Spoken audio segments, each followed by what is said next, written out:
일단 새만금 얘기하는 이유가 뭐냐면 대한민국의 어떤 흐름, 역사적인 흐름 있잖아요.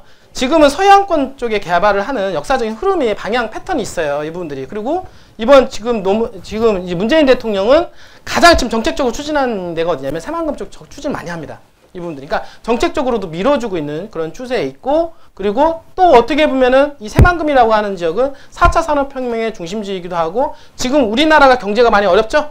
경제가 어려운 이러한 부분들을 어떻습니까? 일자리를 창출함으로 해서 돌파를 해 나갈 수 있는 유일한 지역이기 때문에 새만금에 많은 관심들을 지금 보이고 있다라고 하는 거예요. 여러분들이. 알겠죠?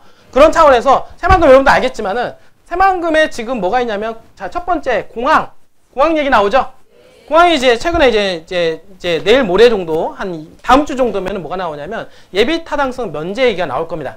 만약 예비 타당성이 면제가 돼버리면 어떻게 되냐면 2023년도에 잼버리 대회 하죠. 잼버리 대회 개최 전까지 국제공항이 들어온다는 거예요. 알겠어요? 그러니까 예비 타당성이 면제가 되면 좀 더 빨라질 겁니다. 그죠? 만약에 면제가 안 되면 조금 늦어질 거예요. 이제 그거에 대한 얘기가 언제 나오냐면 다음 주 정도에 나온다는 얘기죠. 그럼 다음 주에 나오는데 뭐냐면, 이거는 대한민국 국정과제 100개의 국정과제 안에 들어가는 것이기 때문에 될 가능성이 상당히 높죠. 만약에 이 지금 공항이 들어온다라고 하면 이 새만금은 있잖아요. 3박자가 다 갖추게 됩니다. 왜냐면 철도가 들어가죠.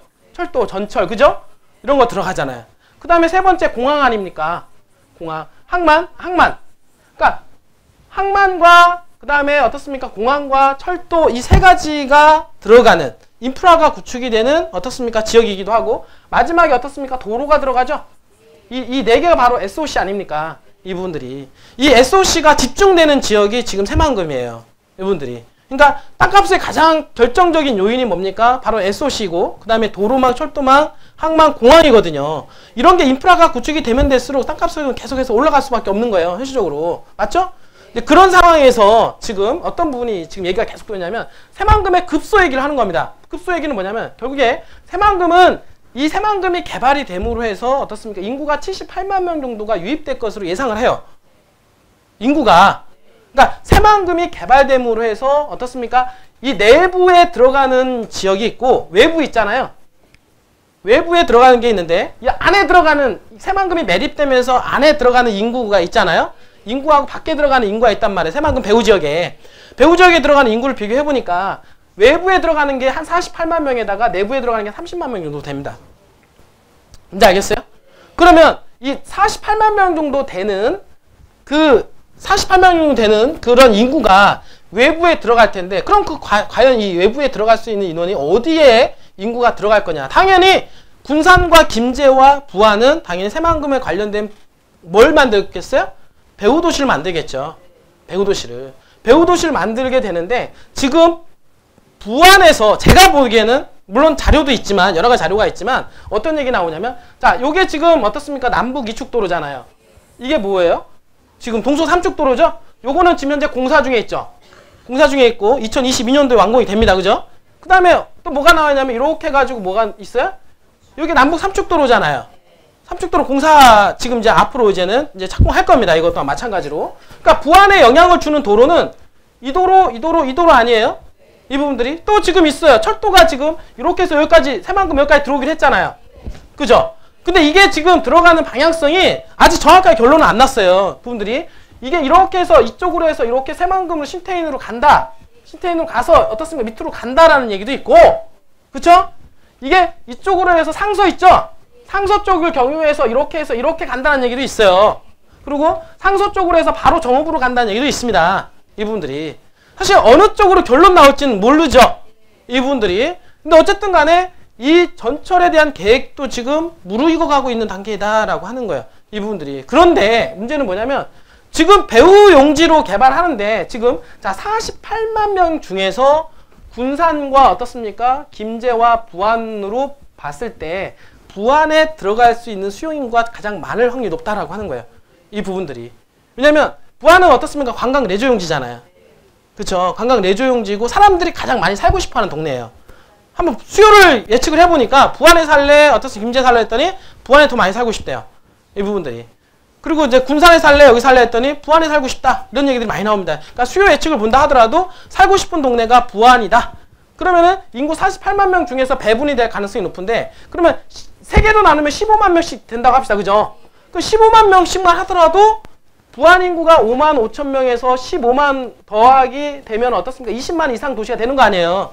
이분들이. 그리고 지금에 있는 도시에서 5만 5천 도시에서 무려 3배 이상의 볼륨이 높아지는 도시가 될 가능성이 높다. 그러면 이 3명이 높아지는 이 도시에 15만 이상이 들어가는 인구가 과연 어느 쪽으로 들어갈 가능성이 높으냐. 이거를 바라보는 게 되게 중요하잖아요. 맞죠? 그거를 찍는 게 미래를 보는 눈이에요. 분들이. 봤더니 부안에서 지금 현재 검토 중인 데가 어디냐면 지금 여기 지역 있잖아요. 이게 새만금 남북 이축하고 가깝잖아요. 지금 그죠? 여기 이렇게 된다는 얘기예요. 라인이. 지금 이 세 개를 다 검토를 해보고 있다는 얘기예요. 다. 그러니까 어느 쪽으로, 그러니까 이 전체가 다 들어갈 수도 있고, 이 부분들. 왜 그러냐면, 그렇게 됐을 때 어떤 문제가 있습니까? 이게 당연히 농림지역에 들어갈 수 있는 확률이 높아요. 왜냐하면, 신도시가 들어갈 때 싸게 보상을 해줘야 되잖아요. 대부분 신도시 들어가는 지역은 이렇게 막 도시지역에 들어가지 않아요. 왜냐하면 땅값이 비싸니까, 어떻습니까? 보상을 많이 해줘야죠? 그러니까 어떻습니까? 이제 싼 땅으로 들어간다고요. 싼 땅을 기반시설 깔고 들어간단 말이에요. 그러니까 뭐냐면 이렇게 들어가게 됐을 때 가장 혜택을 보는 지역이 어디냐. 자, 그러면 어떻습니까? 이거 배후예요, 배후. 알겠어요? 그러니까 여기가 신도시가 들어가게 되면 신도시가 들어가면서 가장 혜택을 보는 게 어디냐면 바로 옆에 있는 땅들이죠. 그럼 우리가 황금벨트라고 얘기합니다. 이 부분들이. 그럼 황금벨트를 봤더니 이게 들어갔을 때 혜택을 보는 게 여기 도시지역. 맞죠? 그 다음에 여기 도시지역 있죠? 도시지역. 여기 도시지역 있죠?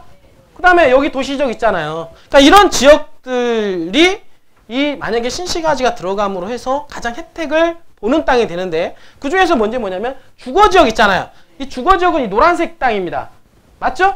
이 노란색 땅인데 이 노란색 땅이 이 부안에서 1.5%밖에 없다는 거예요.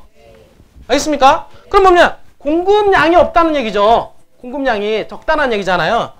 그러니까 공급량이 적은 상태에서 이 안에 신시가지가 얘기 나오면 어떻습니까? 수요를 자극을 하죠. 그 주변에 있는 땅은 수요가 자극이 될 것이고 그 다음에 땅이 별로 없는 땅이기 때문에 공급이 적고 수요가 많아지면 가격이 폭등하죠. 그게 가격적인 원리 아닙니까? 수요와 공급의 원리잖아요. 그러니까 이게 적은 땅, 지금 대한민국에 1.5%밖에 없는 땅 중에서 과연 또 도로에 붙어있는 땅이 얼마나 있냐 이거예요.